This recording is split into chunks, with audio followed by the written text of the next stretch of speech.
et bienvenue pour une toute nouvelle affaire criminelle. Avant de commencer, sachez que vous pouvez accéder à Patreon, le coin du crime, ou sur la chaîne YouTube, en cliquant sur le bouton rejoindre. Merci beaucoup. Le 19 avril 1993, les États-Unis suivent, horrifiés, la tragédie humaine qui se produit sur leur sol. La dérive sectaire de trop, celle que les hauts responsables du pays ont tenté tant bien que mal de contenir, de faire éviter. Le bilan est lourd. 78 morts, dont 27 enfants, tous appartenant à la secte des Davidiens, une branche de l'église adventiste du 7e jour. Il faut dire que 51 jours plus tôt, la secte avait entamé un bras de fer avec les autorités, recluse dans sa résidence collective située à Waco au Texas, refusant obstinément de collaborer et de livrer l'arsenal d'armes et d'explosifs qu'elle détenait illégalement dans ses locaux. Derrière ce regroupement religieux très controversé se cache en réalité un homme étrange, obsédé par les femmes et le culte de la personne, celui que ses disciples appellent avec dévotion le Messie, David Koresh. Avec ses lunettes d'intello et son air de jeune premier, David Koresh était aussi charismatique qu'il était imprévisible et dangereux. Pourtant, à ses débuts, rien ne laissait présager l'esprit diabolique que celui qui entraînera avec lui ses fidèles dans une folie suicidaire, n'épargnant ni hommes, ni femmes, ni jeunes enfants. Le siège de Waco, qui a clôturé dramatiquement l'histoire des Davidiens, reste l'un des épisodes sectaires les plus tristement célèbres aux États-Unis. Surgit alors la question, pourquoi ? Pourquoi l'acquisition d'un tel arsenal d'armes et d'explosifs ? Un attentat prévu dans un centre commercial ? Une attaque organisée visant le Bureau fédéral américain ? Pour tenter d'y répondre, je vous invite à faire un retour au tout début de cette secte et la construction de la personnalité de son gourou tout-puissant, David Koresh.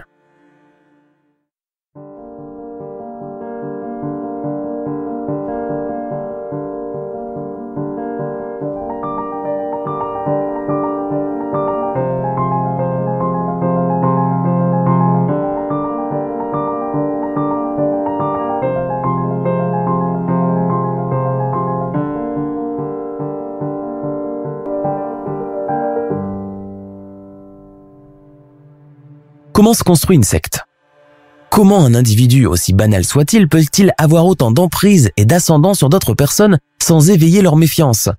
Leur faire boire ses paroles les plus fantasques sans perdre de sa crédibilité ?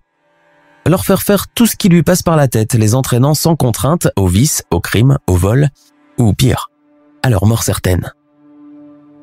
Aux États-Unis, terrain fertile pour ce genre de dérive, les sectes se succèdent mais ne se ressemblent pas. Et ce, depuis le début des années 60 avec la résurgence de la nouvelle mode de l'ésotérisme. Y compris l'avènement médiatisé des supposées visites extraterrestres à répétition dans la zone 51, qui ont fini par persuader la majorité écrasante des Américains qu'une vie existe bel et bien ailleurs, dans d'autres cieux. Avant de sombrer dans la manipulation mentale, le lavage de cerveau, la torture, le harcèlement, l'arnaque à grande échelle et le crime organisé, ces cultes ont pour point commun la vocation religieuse de leurs fondateurs. Ce sont souvent de brillants orateurs, pourvus de beaucoup de charisme, tous appartenant à des mouvances extraites du protestantisme anglican. Église pentecôtiste, église mormone, église adventiste du 7e jour, témoins de Jéhovah, église scientologue, les raéliens ou le mouvement pour l'accueil des Éolim, créateurs de l'humanité, et ainsi de suite pour ne citer que ceci. Dans une Amérique en proie à la guerre au Moyen-Orient, aux luttes internes pour les droits des diverses communautés, aux bavures politiques extérieures et aux scandales médiatiques, la secte s'érige comme la salvatrice d'un monde ultra-matériel qui part à la dérive. Le futur adepte, souvent mal dans sa peau, en quête de soi, désorienté ou affaibli psychologiquement par des soucis personnels et professionnels, trouve refuge dans cette communauté qui ne demande qu'à l'accueillir, à l'écouter sans le juger et le réconforter. Les sectes ont d'ailleurs toute cette approche d'accueil subliminal visant à enjôler et à séduire le futur disciple avant de refermer soigneusement le piège sur lui. C'est suivant cette approche-là que la branche davidienne voit le jour dans le sud des États-Unis, plus précisément à Waco, à mi-chemin entre Dallas et Houston dans le Texas. Quand Benjamin Roden et sa femme Lois prennent à la fin des années 50 les rênes de la future secte des Davidiens, ce n'est pour l'instant qu'une fraction de l'église adventiste du 7e jour dont elle vient à peine de se séparer pour faire cavalier seul.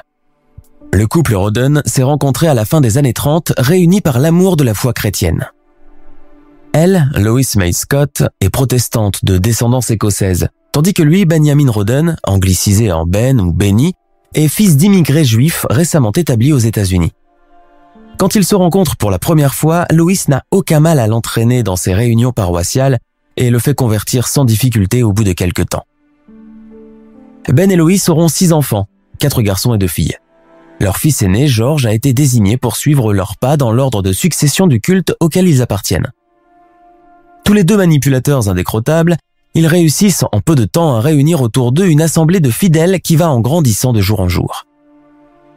Au début des années 70, le couple Roden jette son dévolu sur une résidence située à Waco, à mi-chemin entre les villes principales du Texas, Dallas et Houston. Ils en font rapidement l'acquisition et y installent leur communauté qui compte alors une 50aine de personnes de tout horizon. La maison baptisée Mount Carmel, en référence à la montagne Har HaCarmel située en Israël, veut dire littéralement en hébreu le vignoble de Dieu. Nom très évocateur et symbolique. Ainsi, à l'abri du monde extérieur, ils ont plein pouvoir sur leur communauté. George rejoint la nouvelle résidence avec ses frères et sœurs. Il est alors un adolescent très perturbé qui ne s'entend pas bien avec ses parents. Ben Roden décède en 1978 et sa femme reprend sa succession. À ce moment précis, un singulier jeune homme fait pour la première fois son entrée au sein de la congrégation.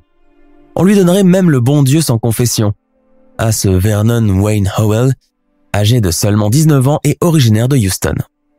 Lois Roden le prend rapidement sous son aile avant de commencer à éprouver des sentiments amoureux pour lui.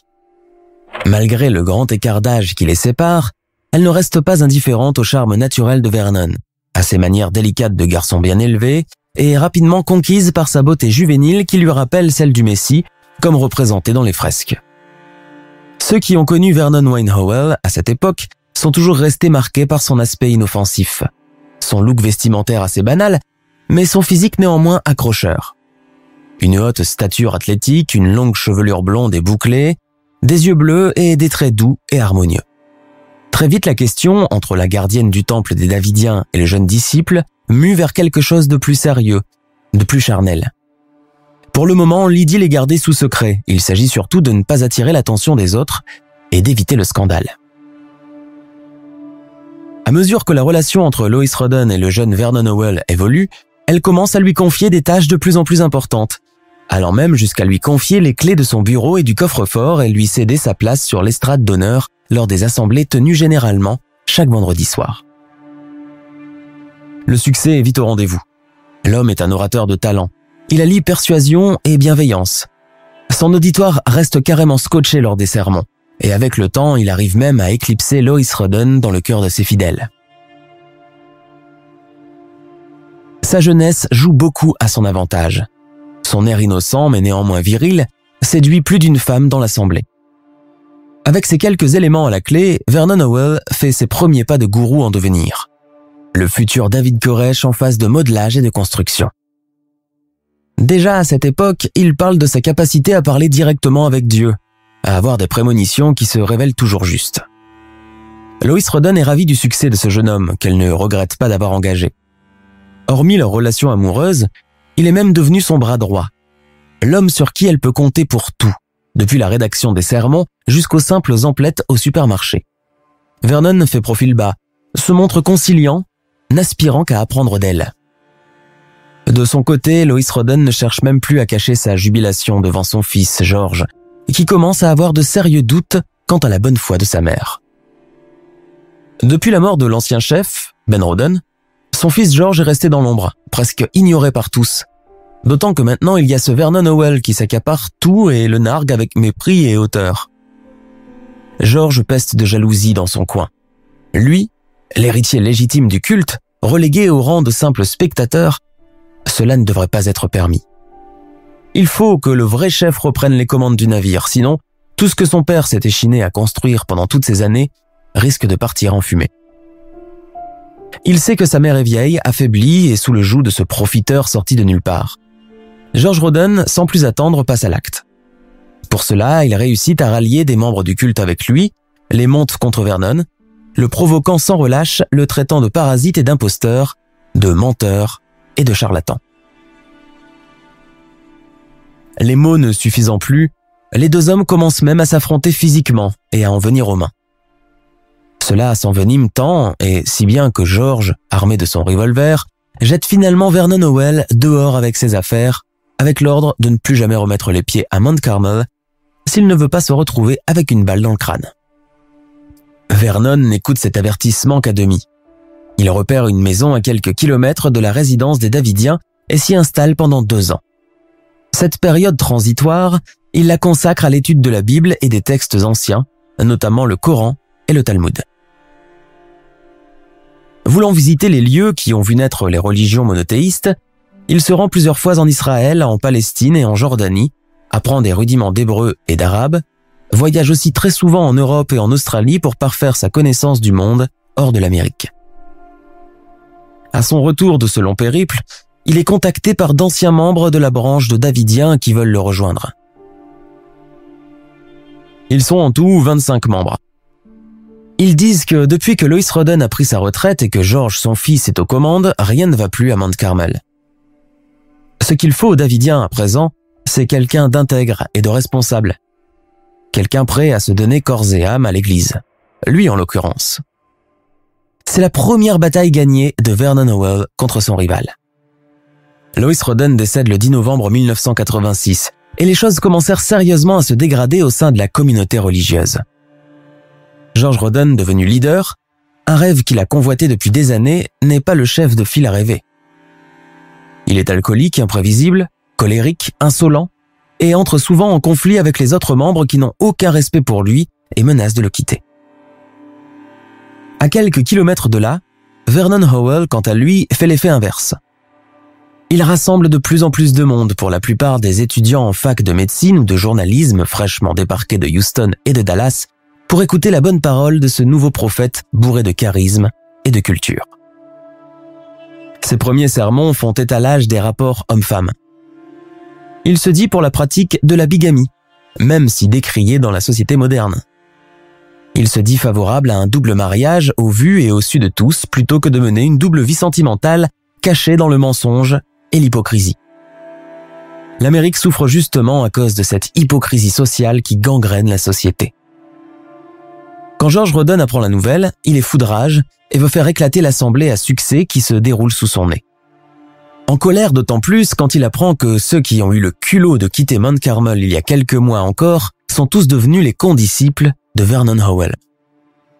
Les deux hommes s'affrontent encore une dernière fois en 1987, cette fois à coups de pistolet à l'intérieur des murs de la résidence. L'affaire aboutit finalement à un non-lieu. George Rodden fera par la suite plusieurs séjours au sein d'instituts psychiatriques de la région avant de tuer avec une hache un autre patient, ce qui lui vaudra l'internement à vie dans une structure plus stricte. Libéré de son unique ennemi, la montée du futur David Koresh peut donc enfin commencer. Qui se cache cependant derrière la façade bien façonnée de David Koresh? Pourquoi avoir cherché à remplacer Vernon Wayne Howell, le petit jeune homme timide qui veut se faire une place dans le monde?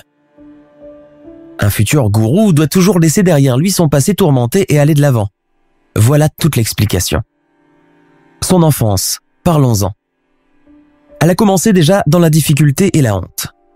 Il est né le 17 août 1959 à Houston. Sa mère Bonnie Clark n'a que 14 ans quand elle accouche. Son père biologique, Robert Bobby Howell, beaucoup plus âgé qu'elle et déjà marié, la quitte dès qu'elle lui annonce sa grossesse. La venue au monde du petit Vernon se fait dans une atmosphère chargée de honte et de non-dits dans une Amérique très puritaine où les mères célibataires ne valent pas mieux que les prostituées.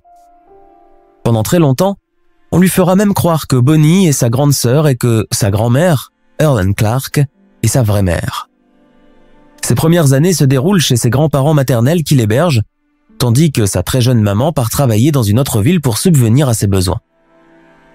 La famille de Bonnie Clark appartient à l'église adventiste du 7e jour et est très pratiquante. Le petit Vernon est initié très tôt à la lecture du Nouveau Testament par sa grand-mère qui le considère comme un petit prodige. À 12 ans, il est même déjà capable de réciter des psaumes entiers d'une seule traite. Souffrant de dyslexie, le plus clair de son éducation religieuse se fait oralement devant l'orgue du salon de papy et mamie Clark. À l'école pourtant, le futur David Koresh ne s'illustre pas par ses bonnes notes. Sa dyslexie, encore inconnue à cette époque, que tout le monde attribue à un trouble mental et du comportement, le freine brutalement et le fait recaler. À cette époque, on le surnomme même Vernie ou Mr. Retardo. Parce qu'il a du mal à suivre correctement ses cours, la direction de son école prend la décision de le placer dans une classe spéciale pour enfants attardés. Il le vit comme une terrible humiliation. Du reste, c'est un enfant très solitaire, de plus en plus renfermé sur lui-même, incapable de se lier d'amitié et de jouer avec les garçons de son âge. Bonnie Clark, entre-temps, s'est remariée avec Roy Haldeman, un homme alcoolique et très violent. Elle récupère son fils resté chez ses parents et l'installe avec elle dans sa nouvelle maison. Roy Haldeman déteste le petit garçon et le bat continuellement pour tout et n'importe quoi. Et Bonnie, qui le craint aussi, ne fait rien pour défendre son fils. En 1966, Bonnie et Roy accueillent leur premier enfant, un petit garçon nommé Roger, qui accapare désormais toute l'attention de sa mère. Vernon se sent alors entièrement exclu, sa mère a refait sa vie et lui n'en fait plus partie. À l'adolescence, il tombe très amoureux de la fille du pasteur de leur paroisse. Il souhaite même l'épouser sur le champ, allant jusqu'à la suivre et la harceler à ce sujet. Ses tentatives restent vaines pour son plus grand malheur et quand le pasteur apprend la nouvelle, il lui interdit même de venir aux prêches. Éconduit et incapable de retourner à l'église, Vernon plie bagage et quitte la maison familiale et Houston, direction Waco dans la province de l'État où il espère trouver un semblant de paix intérieure. S'il a du mal à lire et à déchiffrer des phrases à cause de sa dyslexie, eh bien il fera autre chose, de la prédication. Sa vocation est toute trouvée et il possède tous les atouts pour cela. Un physique assez avenant et une voix captivante et persuasive qui a le don d'hypnotiser les auditeurs. Il troque son nom de naissance, Vernon Wayne Howell, contre celui de David Koresh. David en référence au personnage biblique et Koresh qui signifie Cyrus, en hébreu, le premier roi de Perse. À partir de là, l'ambition de David Koresh sera toujours la plus forte. On le retrouve dès 1987 à la tête de la résidence de Mount Carmel. Lois Rodden, décédé, son fils George derrière les barreaux d'un asile de fous, c'est désormais lui, David, et lui seul qui prendra en charge le culte Branch Davidian. L'une de ses particularités qui marqueront à jamais son règne dans la secte est l'usage et l'abus de la polygamie qu'il dressera comme le comportement sain à suivre pour tous les hommes en âge de se marier. Lui-même se taille la part belle et parle de prophéties et de visions qu'il a chaque nuit durant son sommeil où des femmes viendraient à ses pieds. À son réveil, il raconte que Dieu lui a ordonné de prendre pour épouse 140 femmes, partagées entre épouses officielles, les reines, et les non officielles, les concubines. Dorénavant, ce qui n'a été qu'une simple vision imagée et très certainement inventée de toutes pièces, deviendra la vérité suprême, le comportement à adopter. Ainsi, il prend pour épouse la jeune Rachel Jones, à peine âgée de 13 ans, que son père Perry Jones, ancien fidèle de Lois Rodden, lui donne avec sa bénédiction paternelle. Tous les nouveaux disciples qui arrivent à Mount Carmel, et déjà en couple ou mariés, ont comme première condition d'enrôlement la séparation des conjoints qui prend effet dès leur arrivée au sein des murs de la résidence. Car oui, David Koresh les veut toutes, ces femmes. Et les maris dans tout ça ? Eh bien c'est très simple. Ils doivent désormais observer un strict célibat, accompagné d'une chasteté irréprochable, une sorte de prêtre, sauf que ces derniers verront chaque jour leurs anciennes femmes dans les bras du chef du culte, sans espoir de les récupérer.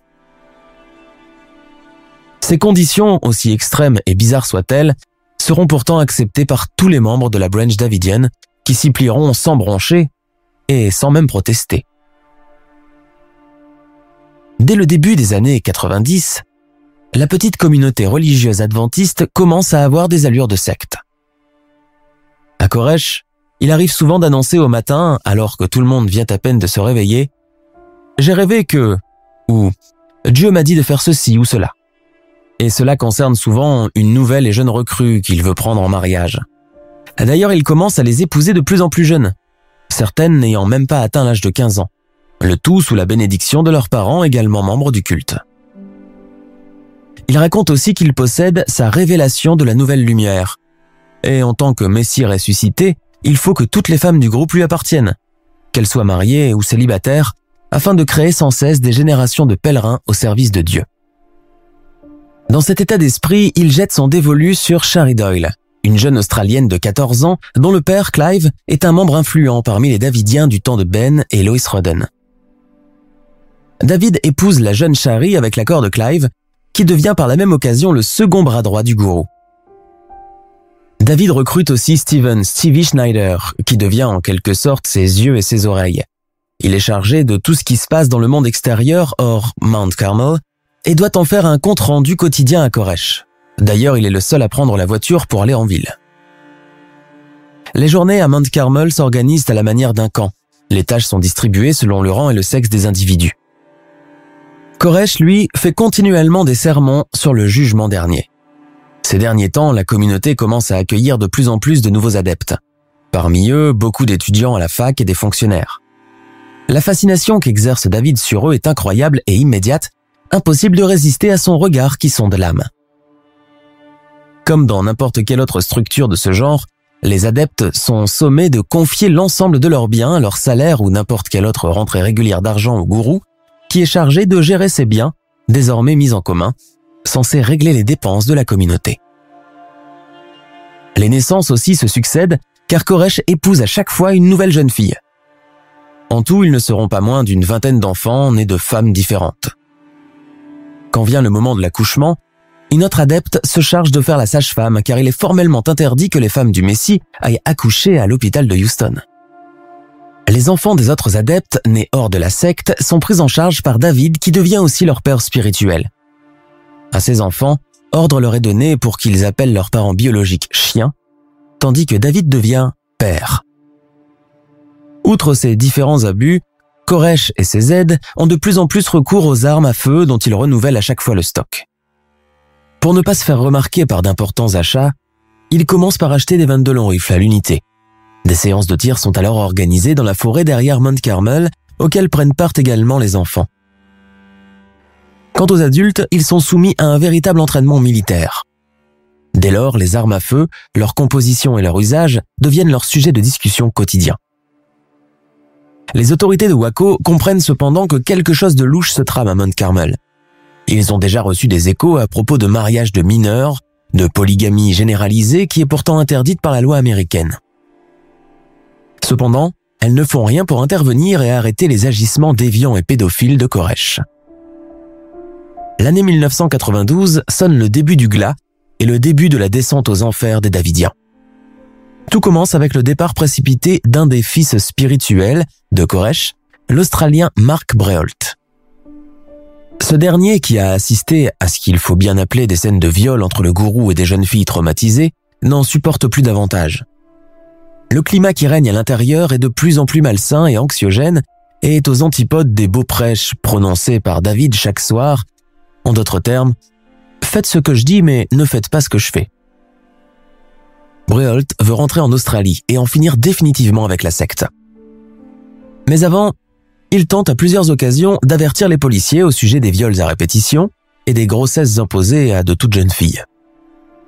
La police de Waco prend acte, promet d'intervenir mais n'en fait rien.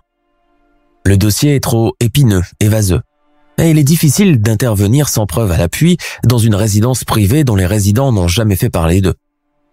Enhardis par la passivité des autorités, Koresh et ses hommes passent à nouveau commande d'une importante cargaison, comprenant différentes armes à feu, des grenades et des munitions. Mais ce colis, transporté via une des sociétés de logistique locales, a été ouvert par mégarde par l'un des livreurs. Ce qu'il y découvre le laisse sans voix. Un véritable arsenal de guerre. Ne sachant comment réagir, il a la prudence de prendre contact avec l'un des agents de l'ATF chargé du contrôle de l'alcool, du tabac et des armes à feu. Nous sommes en juin 1992 et l'agent Davey Aguilera prend son service quand il reçoit le coup de fil du livreur. Sans en avertir ses supérieurs, Aguilera commence à mener une enquête en secret de son côté. Il cherche à en savoir le plus possible sur Koresh et sa communauté de Mount Carmel, complètement hermétique au monde extérieur, à part bien sûr quand il s'agit d'acheter des armes. Aguilera commence à avoir des doutes quant à la présence de cette singulière communauté, vivant en retrait et s'équipant en fusils et en munitions. Il fait des pieds et des mains pour obtenir un mandat de perquisition de ses supérieurs, avertis entre-temps. L'enquête dure 7 mois. En janvier 1993, l'ATF décide finalement de louer une maison en face de la résidence de Mount Carmel afin de surveiller de loin les allées et venues et essayer de deviner ce qui se trame derrière les imposants murs de la résidence des Davidiens. Certains agents vont même jusqu'à s'infiltrer dans les rangs des fidèles, se faisant passer pour des étudiants intéressés par la parole de David Koresh. Ce dernier les accueille à bras ouverts, sans se douter une seule seconde de leur identité, car il aime voir venir des visiteurs du monde extérieur et être entouré par des gens qui le vénèrent. Parmi ces tops, l'agent Robert Rodriguez est l'un des premiers à avoir le privilège de parler directement à Koresh. Il s'installe pour de bon à Mount Carmel, assiste à tous les sermons du Messie, fait mine de s'intéresser et de s'impliquer avec le groupe des fidèles, alors qu'en vérité, équipé de micros dissimulés dans ses vêtements, il envoie toutes les informations à ses collègues cachés dans la maison en face. Rodriguez découvre aussi l'importante cargaison d'armes à feu que la secte vient d'acquérir. Environ 2 millions de cartouches et de munitions, mais surtout des AR-15, des armes semi-automatiques. Devant lui, David Koresh se vante de posséder un tel arsenal d'armes, sans pour autant lui confier ce qu'il compte en faire. Il se contente juste de dire sur un ton léger « Vous savez Bobby, il n'y a rien d'illégal à acheter et de posséder des armes dans notre pays. Je ne fais rien de mal à ce que je sache. N'importe quel autre citoyen américain pourrait faire pareil. » Mais en février 1993, l'agent Davy Aguilera vient sonner à la porte de Mount Carmel, dans sa main le mandat de perquisition qu'il a passé des mois à réclamer à ses supérieurs. L'étau commence à se serrer sur Koresh et sa communauté. Les Davidiens comprennent alors qu'ils sont surveillés de l'extérieur, soit par le FBI, soit par un autre organisme de l'État. Sûrement qu'ils ont même infiltré des tops à leur insu. L'ATF réclame la cargaison d'armes, ce que Koresh refuse catégoriquement de donner. De longs pourparlers s'engagent alors entre les deux parties sans succès et sans arriver à un compromis. Obstiné, Koresh se retranche à l'intérieur et décide désormais de vivre en ermite en attendant l'apocalypse. En vérité, il a surtout peur de se rendre et que l'on découvre la vraie face de sa communauté, les mariages avec les adolescentes et les naissances consécutives de bébés. Il en aurait pour une longue période en prison. La présence des agents de l'ATF sur les lieux ne fait qu'attirer l'attention des médias. Des journalistes des différentes chaînes nationales et des gazettes locales commencent à affluer à leur tour à Mount Carmel. Un journal titre un de ses articles « Le Messie pêcheur » et raconte l'histoire de Koresh avec des détails sordides. Dans ce billet, il est également annoncé un prochain raid de la police sur Mount Carmel si ses résidents refusent de collaborer. Et c'est effectivement ce qui se passe, mais pas dans le sens attendu. Les jours suivants, les premiers coups de feu sont tirés en provenance de la maison des Davidiens, visant les agents de l'ATF. Ceux-ci ripostent à leur tour quand l'ordre leur est donné d'ouvrir le feu. En peu de temps, l'extérieur de la résidence se transforme en vrai champ de bataille. Dans le feu de l'action, beaucoup d'agents de l'ATF sont grièvement blessés et finissent par battre en retraite. Le bureau fédéral américain est alors sommé d'intervenir. L'un de ses chefs, l'agent Jim Cavanaugh, ordonne un cessez-le-feu. Les membres de l'ATF, fragilisés et déroutés par cette intervention musclée, quittent les lieux tandis que les éléments du FBI prennent le relais. Pour l'ATF, l'heure est à l'échec et tous les efforts de Davy Aguilera et de ses hommes ont été vains. La perquisition de Waco, qu'ils croyaient avoir sous contrôle, a eu vite fait de dégénérer sans qu'ils aient le temps de faire quoi que ce soit. Le bilan est lourd. 4 agents de l'ATF ont trouvé la mort et 16 ont été grièvement blessés. On ignore encore qui tirait au semi-automatique derrière les fenêtres de Mount Carmel. Est-ce Koresh, ses hommes, ses femmes, tous ensemble? Le FBI décide de changer de tactique et encourage le dialogue par haut-parleur. Ils apprennent via des messages glissés devant la porte que Koresh a été blessé lors de l'embuscade avec l'ATF. Quand les agents du FBI commencent à négocier avec lui, ils leur demandent de l'appeler Jésus-Christ. Via le haut-parleur, l'agent Cavanaugh lui demande « Monsieur Koresh, comment allez-vous ?»« Pas bien. Je sais que vous êtes blessé. Comment vous portez-vous maintenant ? Je suis très affaibli. »« Vous a-t-on tiré dessus ?»« Et comment ? Ces salopards m'ont tiré dessus.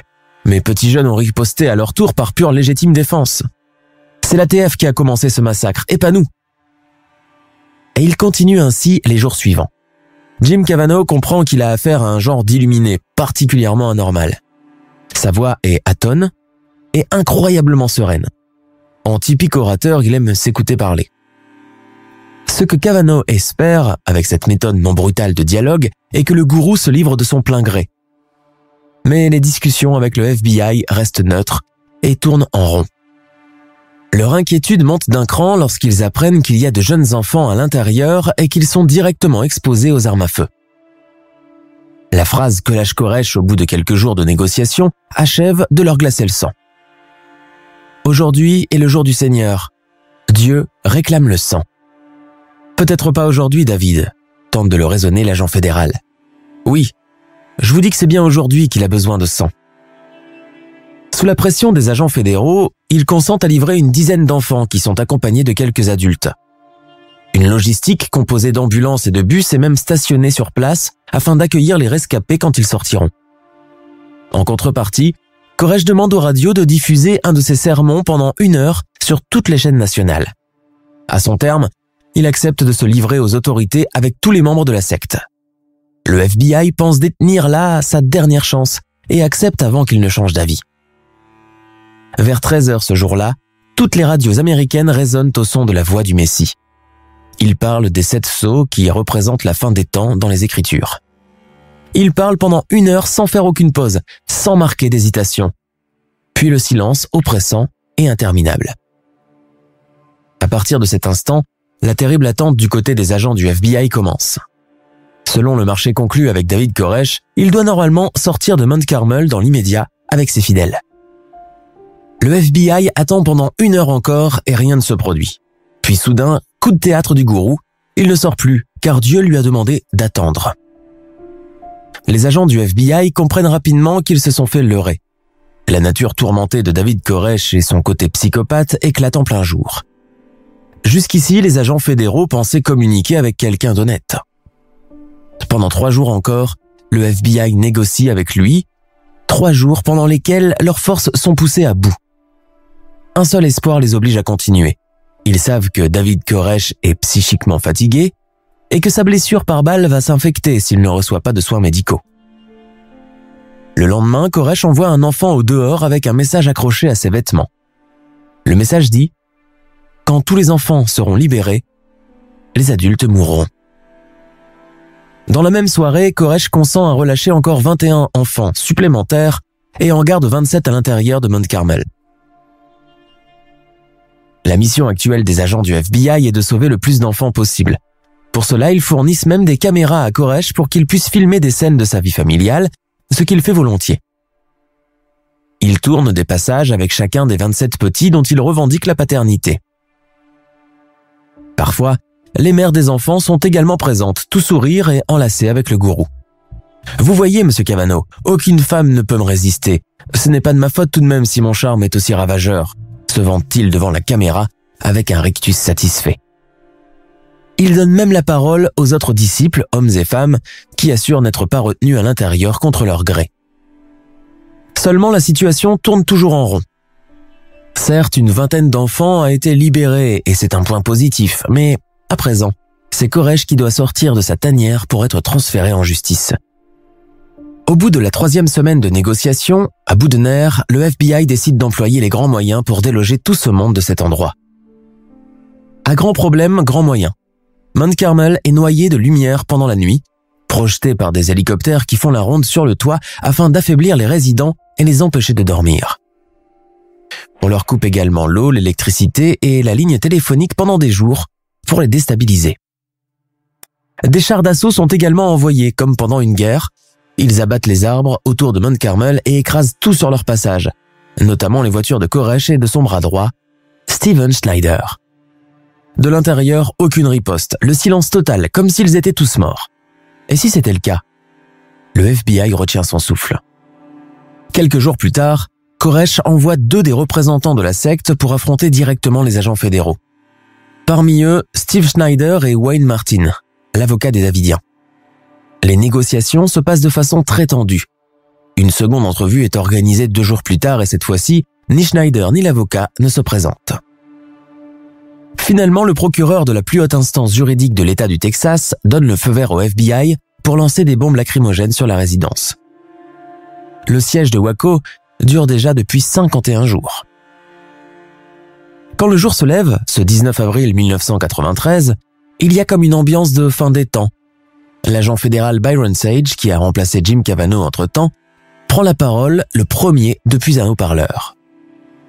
À l'attention de David Koresh et des individus présents dans la résidence des Davidiens, nous vous informons que nous lancerons du gaz lacrymogène dans les édifices et les bâtiments dans quelques instants. Je vous ordonne de vous rendre immédiatement. David, vous êtes en état d'arrestation. Rendez-vous tout de suite. Cette mascarade a assez duré comme ça. Aucune réponse. Au bout de quelques heures, Byron Sage aperçoit de la fumée s'échappant de l'une des façades. Il ne comprend pas sur le moment. Ce n'est que quelques minutes plus tard que l'incendie se déclenche tout à fait. Les Davidiens ont décidé de mettre le feu à Mount Carmel et d'y périr. Byron Sage, qui le matin encore donnait ses ordres avec aplomb, se met à présent à supplier Koresh d'arrêter ce désastre. « David, pitié, ne faites pas ça.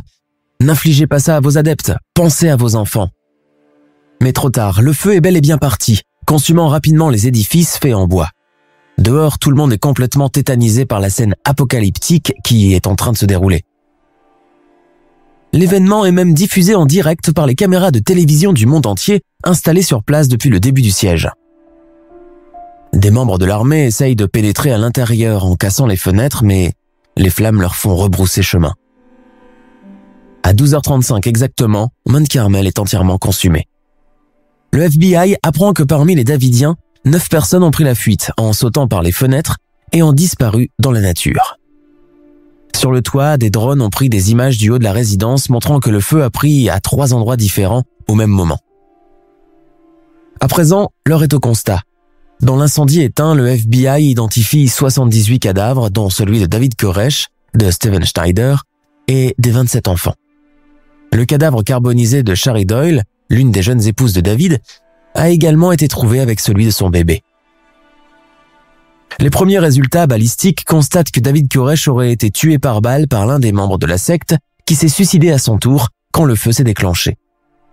Il s'agit sûrement de son très dévoué Steven Schneider qui lui obéissait au doigt et à l'œil. Ce dramatique épilogue, que le FBI a tenté bravement d'éviter, fait la une des journaux télévisés pendant des mois entiers.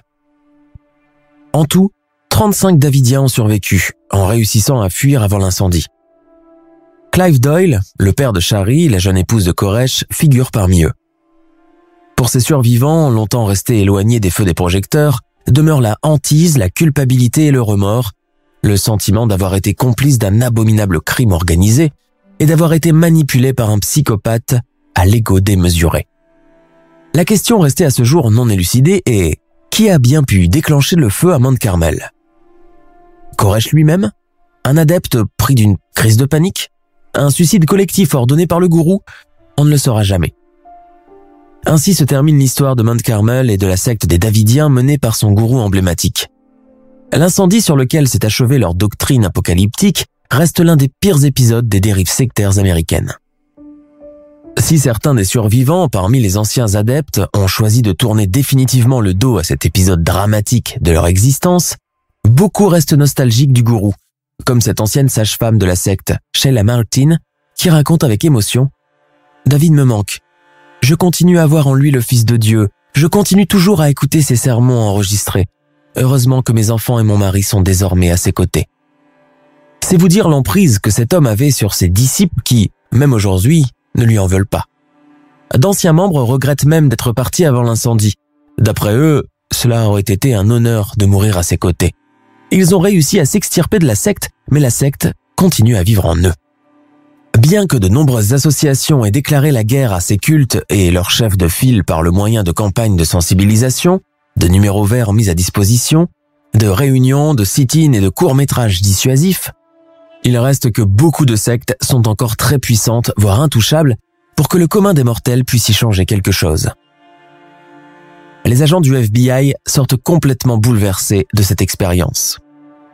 Leur réputation en restera longtemps entachée, car beaucoup les accuseront d'avoir provoqué la colère de Koresh et d'avoir déclenché implicitement l'incendie de Waco.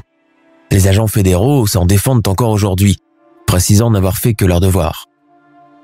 Cela ne fera pas décolérer des individus témoins du siège qui chercheront à se venger d'eux. En effet, 2 ans plus tard, à la même période, un ancien Marine du nom de Timothy McVeigh fera exploser des bureaux fédéraux dans l'État de l'Oklahoma, l'un des pires attentats encore jamais arrivés aux États-Unis. Pour sa défense, il dira avoir voulu venger Koresh et sa communauté à titre posthume. Il sera condamné à la réclusion criminelle à perpétuité. Dans certains pays, ces sectes ont même réussi à avoir l'appui et la complicité des autorités et parfois même des gouvernements. La corruption est d'ailleurs l'un des moyens de prédilection des sectes qui achètent le silence de certains responsables.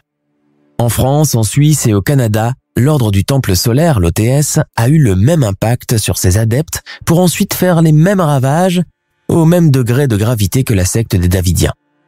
Le suicide collectif maquillé par un hypothétique voyage sur la planète Sirius a généré l'une des pires pertes humaines et matérielles comme jamais les 3 pays n'en ont connu par le passé.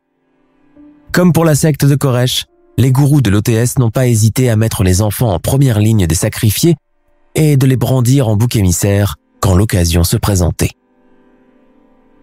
La vigilance reste le seul moyen de contourner ces nouvelles forces du mal, dissimulées derrière un message trompeur de paix, de fraternité et d'amour.